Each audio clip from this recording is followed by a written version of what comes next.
Hạt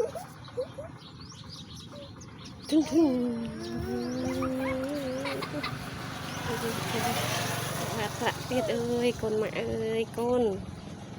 chụp ăn mặn hạt ấy con mình này chạy đã chỉ cả lên chứ con chạy đã chỉ cả lên tiết rồi ôi đinh mình này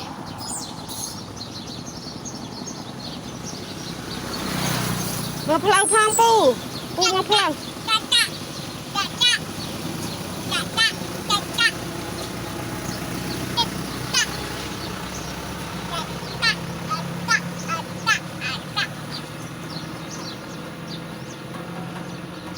ต่อ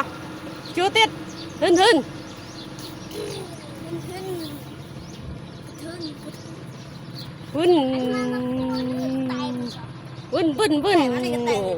đặt lên con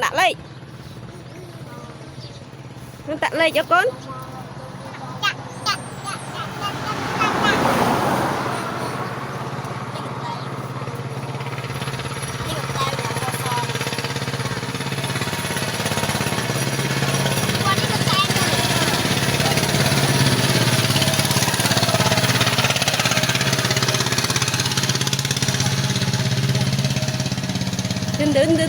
đừng